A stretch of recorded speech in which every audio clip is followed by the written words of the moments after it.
Trauma is an interesting thing. Trauma is sometimes that one event in our life that changes us. It changes the direction of who we are, of what we are becoming. It leaves us wondering about who we are. Trauma is that thing that shakes us to our core, and it is that unexpected event that changes how we see the world. Trauma is sometimes not just that one event, though.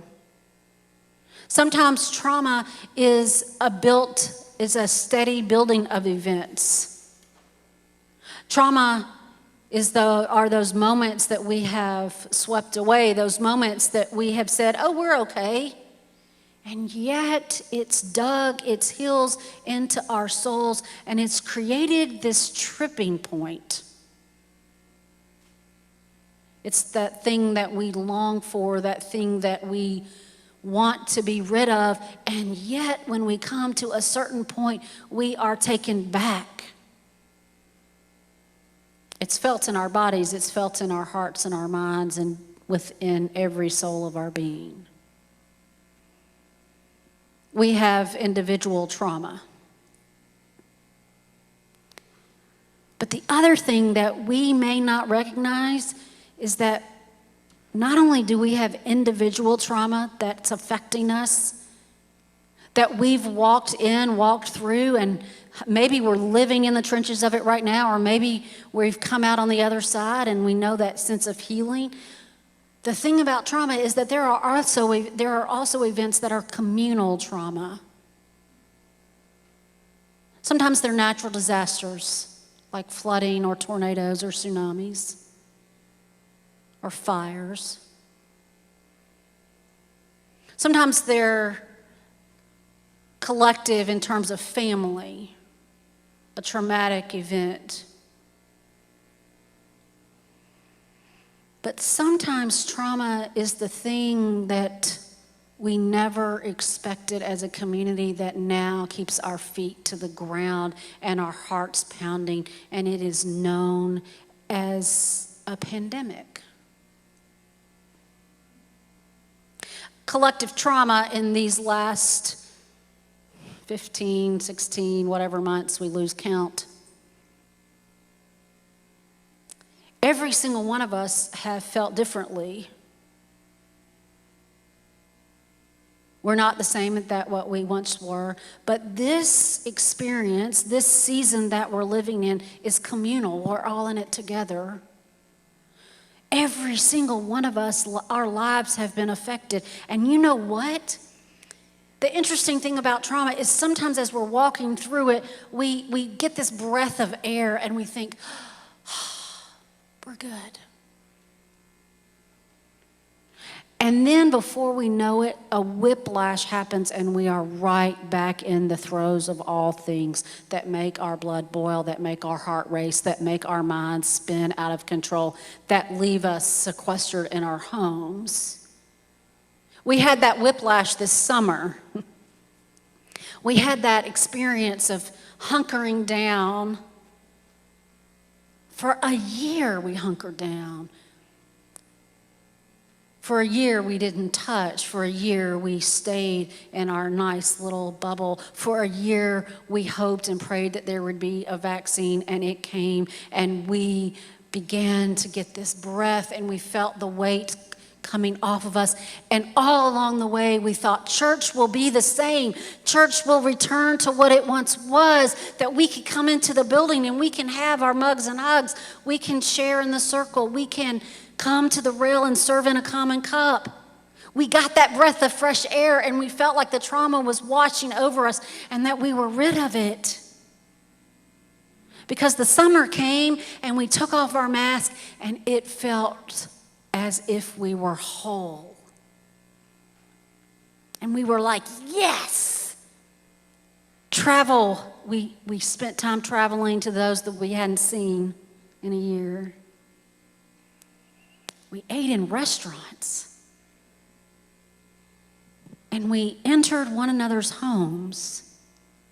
And so we thought that the trauma was past us, and then we entered into August, and we experienced trauma and the whiplash all over. The whiplash of, oh my gosh, we thought we were finished and now the masks are back. Now we're cautious about who we're hugging and who we're not. We're back to wondering and praying and thinking about the 600, almost 700,000 people who have died of COVID, not to mention those who are still living with COVID. Our fears are back, and we are tepid and timid about entering people's homes, and we are mad. We are mad because we thought we were returning to normal. We thought we were returning to everything we loved about church. But the wave of the trauma hasn't left us. It's here. It's in every part of our being. And over the last several weeks, we've been talking about what the disciples felt like.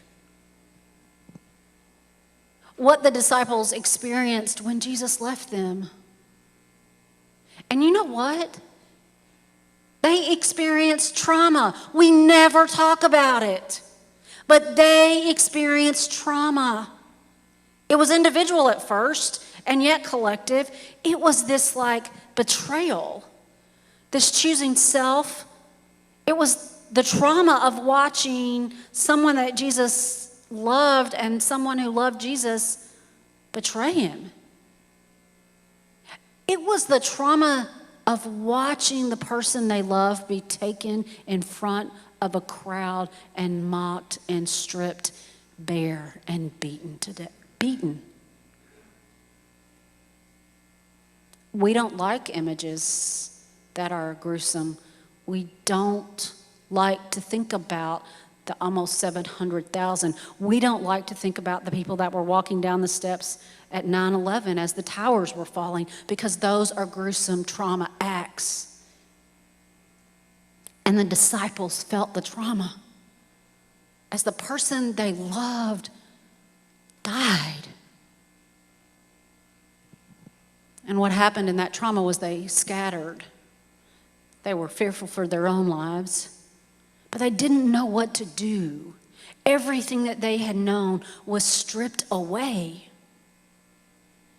And then this miraculous thing happened, this resurrection. Jesus comes back to them. Unexpected and yet expected, because he'd been telling them all along, hey, I'm going to come back. I'm going to die, but I'm coming back for you. And so Jesus comes back, and they get that sense of, oh, it's all going to be okay. Jesus is going to lead us. Jesus is going to be the one that gathers everybody on the side of the hill. Jesus is going to be the one that sits at the well. Jesus is going to be the one that travels around the nation. Jesus is going to be the one that continues to fight the fight against the Pharisees. Jesus is going to be the one that talks to the Romans instead of us. Oh, it's all back to normal. And they got a time where they felt free, that they were alive and secure. And then what happens? There is a whiplash. Because within just a short amount of time, of 40 days, Jesus ascends to heaven, and he leaves them alone again. Whiplash. Trauma. What are we going to do now? We want our feet. We don't know where to go. We don't know what to do. And so they're gathered back together, kind of like we've been. And they're trying to remember this story. And Acts is a story of remembrance of what has happened in the end of Luke and then going forward. And they start thinking about, hey, Jesus did tell us some things. And how it starts is they are praying, God, restore us. We talked about this several weeks ago. Restore us. And what they were talking about was, hey, God, take us back. Take us back to what we're comfortable with. Take us back to what we know. Take us back. Take us back to a place where we like what is happening. And yet that sense of restoration was never about going backwards. It was never about building it back or taking them back to what they were 40 days before or 50 days before or 3 years before. No. That sense of restoration, Jesus reminded them, Jesus was saying that God is doing something else, that God is bringing you back to the people that you were called to be, that you were designed to be. Renewing a new purpose within you so that you could bind up the brokenhearted, that you could proclaim captives for the free, that you could be those that proclaim the light. And so in the call to restoration, they began to understand that they couldn't return. And then Jesus kept talking about that they were going to be baptized, that something else was coming. And when Jesus ascended, they stood there. And they were caught in between that knowing that Jesus wasn't coming back, not immediately, and hoping that Jesus would come back in 3 days. The whiplash of the trauma. And they stood there and watched. And Jesus had said to them, "You are my witnesses." You can either keep looking up to the cloud and stay where you are and keep hoping and praying that life is going to be different, or you can become the witnesses. You can become the leaders. You can be the ones that are proclaiming, that are going around the seashore. You can be the witnesses of what God is doing today, or you can stand and look up at the cloud as I ascend to be with my Creator. But trauma is hard, and the disciples were struggling.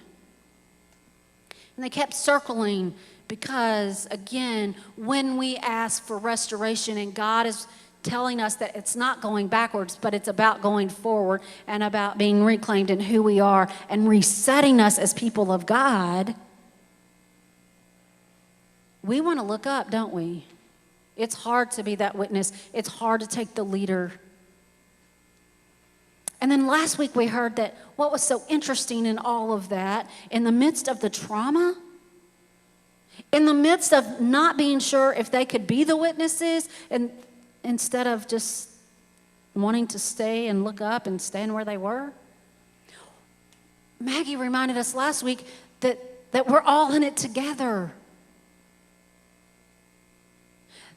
That Jesus poured the Holy Spirit, and this is not some hokey pokiness, but this is the power of God's own breath upon an entire community, reminding them that they were in it together.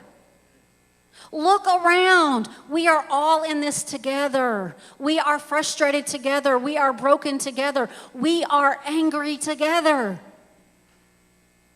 It's different for every single one of us. But we are in it together. And in that togetherness, God is pouring God's self into every single one of us gathered in this place. We may not be able to feel it or sense it, but believe me, God's power is upon every single one of us. And it's in that moment that the disciples begin to understand the trauma and claim it. It doesn't go away, but what they do is interesting. When they understand that God's Spirit is upon them and that they're all in it together, that everybody is struggling, restoration happens. And the restoration is not what they ever thought it would be. The restoration is not about returning to the way things were 3 years before. No. The restoration was a reset in who and how God had called them to be as people of God. And what they did was they began to share their resources. Oh, they met at the temple, but that was no longer the important thing. What was important was that they broke bread together. They sat down at meals and invited people in, just as the king had done, and told everybody to go out and invite everybody in. They were not bound to what they had done before. No, they were bound to being new people.